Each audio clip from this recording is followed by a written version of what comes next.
Hello family, welcome back to my YouTube channel. मैं जल्दी जल्दी शॉप में आ चुकी थी। जैसे कि मैंने आपको पिछली वीडियो में कहा था कि मुझे आज मशीन का सेटअप करना है, तो आज हम वही करने वाले हैं। चलो जल्दी जल्दी सबसे पहले मैंने टेबल साफ़ किया। टेबल साफ़ करने के बाद इतनी भारी मशीन उठाना पड़ रहा था मुझे, तो मुझे ऐसा लग रहा था एक सिंगल ओनर होना, एक सिंगल स्मॉल बिजनेस ओनर होना बोले तो बहुत ज़्यादा बड़ी बात होती है। सिर्फ ऐसा दिखने में लगता है, बट खुद से सारी चीज़ें करनी पड़ती है। तो मैंने जल्दी से मशीन रखा, मशीन को साफ़ किया। देन उसके बाद मैंने मग की भी मशीन को साफ़ किया।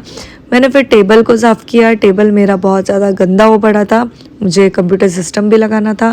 मैंने जल्दी जल्दी सबको साफ़ करने के बाद ये देखिए वर्क हार्ड ये मैंने अपने मोटिवेशन के लिए मंगाया है। उसके बाद मैंने मॉनिटर को निकालने की कोशिश की। बहुत ज़्यादा टफ काम नहीं था, बट वो निकल ही नहीं रहा था। फिर जैसे तैसे मैंने उसको निकाला। उसको निकालने के बाद मुझे रियलाइज़ हुआ कि वो उसका जो स्टैंड है वो पता नहीं कहाँ रख दिया था मैंने। पैकिंग हम लोगों ने शिफ्ट की थी, तो मुझे समझ में नहीं आ रहा था मैंने कहाँ पे रख दिया।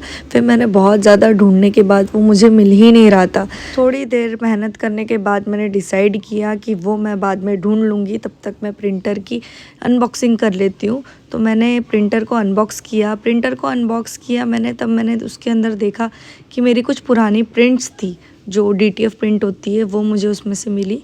तो मैंने कहा ये भी टेंशन ख़त्म हो गया, क्योंकि ये प्रिंट मैं काफ़ी दिनों से ढूंढ रही थी। मुझे कीबोर्ड भी उसी में मिल गया। सो मैंने इसको साइड में रखा। देन उसके बाद उसे भी साफ़ किया थोड़ा सा। उसको साफ़ करने के बाद मुझे फाइनली ऐसा लगा कि अब मुझे मॉनिटर भी लगा देना चाहिए। मॉनिटर को मैं रख नहीं पा रही थी क्योंकि, तो मैंने जल्दी जल्दी मॉनिटर का वो स्टैंड ढूंढा और फाइनली वो मुझे मिला। जो मेरे कपड़ों का स्टॉक था उसी में मुझे वो मिल गया था। तो मैंने उसे भी जल्दी जल्दी साफ़ किया और मॉनिटर में लगाने की कोशिश की, क्योंकि ये भी मुझसे नहीं लग रहा था। तो फिर मुझे ऐसा लगा कि उसे प्रेस करना चाहिए। प्रेस करने के बाद मैंने और थोड़ी सी कोशिश की एंड वो फाइनली लग गया था। तो देख रहे हैं मुझे कितना टाइम लग रहा है उसे लगाने में। जैसे कि आप सब देख रहे हैं, एक मॉनिटर को लगाने में मुझे कितना टाइम लग रहा है। इसीलिए मुझे खुद से फील हो रहा था कि और थोड़ी सी पढ़ाई कर ली होती तो इतना टाइम शायद एक मॉनिटर को लगाने में तो एटलीस्ट नहीं हुआ रहता। तो फिर भी मैंने उसको प्रेस किया ज़ोर से और वो लग गया था। तो मुझे रियलाइज़ हुआ कि यार ये कितना ईजी था। फिर मैंने अपने जल्दी जल्दी मॉनिटर को साफ़ किया एंड कीबोर्ड को निकाला। मेरे डेस्क पे कितना भी सारा जो कचरा था वो सारा साइड में रख के मैंने उसे भी साफ़ किया। अभी भी बहुत सारा सामान था ऐसा जो नहीं मिल रहा था मुझे।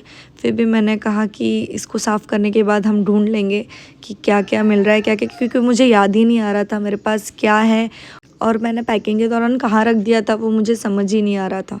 बार बार सामान यहाँ वहाँ पटक पटक करने के बाद मुझे समझ में आया कि सारी चीज़ों को एक जगह रखो, देन फिर उसके बाद साफ़ करो, क्योंकि इसके जो खाली बॉक्सेस थे वो भी मुझे रखने थे। तो मैंने उसे ऊपर रख दिए थे और सारी चीज़ें एक जगह करने के बाद फिर सबसे पहले मैंने की कीबोर्ड की अनबॉक्सिंग। कीबोर्ड की भी अनबॉक्सिंग में इतनी ज़्यादा मुझे मेहनत लग रही थी, मुझे खुद पे हंसी आ रही थी कि थोड़ी और पढ़ाई कर ही लेना था मुझे। ये मुझसे ओपन ही नहीं हो रहा था। फिर मुझे बाद में रियलाइज़ हुआ यार ये तो कितना ईजी था। मुझे खुद पे हंसी आ रही थी। फिर मैंने कीबोर्ड निकाला, इसका भी बॉक्स मैंने साइड में रखा और फिर से जितना भी टेबल में सामान था वो भी मैंने अच्छे से सेट किया।